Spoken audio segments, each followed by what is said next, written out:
आवर्धन। आवर्धन होता है प्रतिबिंब की ऊंचाई और वस्तु की ऊंचाई को आवर्धन, उसके अनुपात को आवर्धन बोलते हैं। आवर्धन को किससे सूचित करते हैं? मान लीजिए यहाँ वस्तु की ऊंचाई, प्रतिबिंब की ऊंचाई h डैश मान लिया गया है और वस्तु की ऊंचाई h मान लिया गया है, तो m बराबर होता है h डैश बटा h। आवर्धन का मात्रक नहीं होता है क्योंकि वो दो राशियों का क्या है? अनुपात है। अवतल दर्पण में हम आवर्धन के व्यंजक के बारे में जानेंगे। अवतल दर्पण, Mn एक अवतल दर्पण बना लिए है, Mn एक अवतल दर्पण बना लिए है। इसका प्रिंसिपल एक्सिस है, ये पोल है, ये फोकस है, ये सेंटर है। सेंटर और अनंत के बीच AB एक वस्तु रखेंगे जिसका ऊंचाई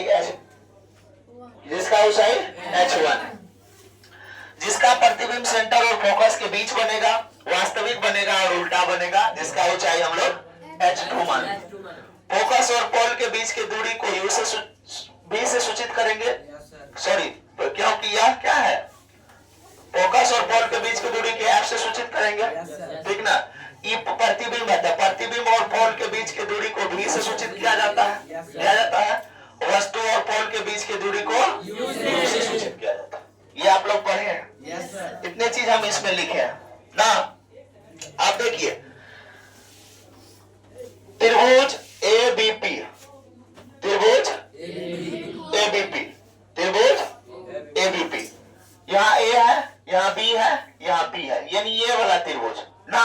और त्रिभुज A dash B dash P, ये वाला त्रिभुज, दोनों त्रिभुज को देख लिया। इसका कोण B 90 डिग्री होगा, इसका भी कोण B 90 डिग्री होगा, ठीक ना। और दोनों का कोण P उभयनिष्ठ होगा, दोनों का कोण P उभयनिष्ठ होगा। तो एक B क्या है? 90 डिग्री है, B क्या है? 90 डिग्री है। और ये P क्या है? उभयनिष्ठ है। उभयनिष्ठ काहे है? परावर्तन के नियम से। परावर्तन के नियम में हम जानते हैं कि कोण I बराबर कोण R। ये आपतित किरण है, ये क्या है? आपतित किरण है। ये हो गया कोण I, ये परावर्तित किरण है तो ये परावर्तन कोण हो गया। तो कोण I बराबर कोण R, दोनों का कोण बराबर होगा। तो त्रिभुज क्या होगा? अगर एक कोण, दोनों कोण बराबर हो, एक कोण B 90 डिग्री हो और P दोनों का उभयनिष्ठ हो, तो त्रिभुज क्या होगा? AA से समरूप होगा। एंगल से त्रिभुज क्या होगा? समरूप होगा, ठीक। जब समरूप होगा तो ये वाला भुजा और ये वाला भुजा और ये वाला भुजा आपस में क्या होगा? बराबर होगा।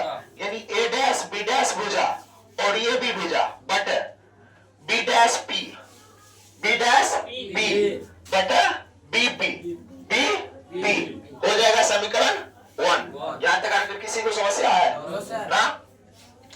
अब चिन्ह परिपाटी में हम लोग पढ़े हैं, चिन्ह परिपाटी में पढ़े हैं कि पोल से ऊपर की दूरी को प्लस बोला जाता है, पोल से नीचे की दूरी को माइनस बोला जाता है। अवतल दर्पण में वस्तु दूरी माइनस में होता है क्योंकि आपतित किरण के विपरीत दिशा में है, और वस्तु दूरी, प्रतिबिंब दूरी भी माइनस में होगा क्योंकि यह भी आपतित किरण के विपरीत दिशा में है।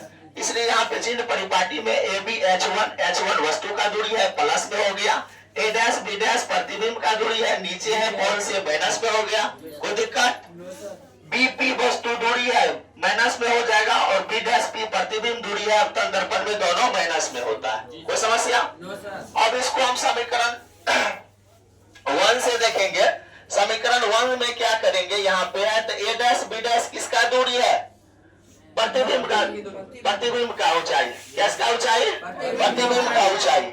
और AB किसका ऊंचाई है? वस्तु का ऊंचाई। इसी को हम लोग लिख रहे हैं ना। B डैश P किसका दूरी है? प्रतिबिंब का दूरी। और B डैश P किसका दूरी है? वस्तु का दूरी। चिन्ह बैठा देंगे, माइनस प्लस, यही नहीं करेंगे? यही नहीं कर रहे हैं? समीकरण इसको क्या मान लीजिए? 2। समीकरण 2। आवर्धन के परिभाषा से हम जानते हैं कि आवर्धन बराबर होता है प्रतिबिंब की ऊंचाई बटा वस्तु की ऊंचाई, प्रतिबिंब की ऊंचाई बटा वस्तु की ऊंचाई। तो आवर्धन बराबर होता है प्रतिबिंब की ऊंचाई बटा वस्तु की ऊंचाई, यानी H2 बटा H1। यहाँ प्रतिबिंब की दूरी बटा वस्तु की दूरी, दोनों निकल गया ना। हमको प्राप्त क्या करना था? आवर्धन का व्यंजक। आवर्धन का व्यंजक M बराबर होता है H2 बटा H1। H1 क्या है? किसका ऊंचाई है? प्रतिबिंब की ऊंचाई H2 क्या है, यही हम लोग को क्या करना था, प्राप्त करना था, समझे।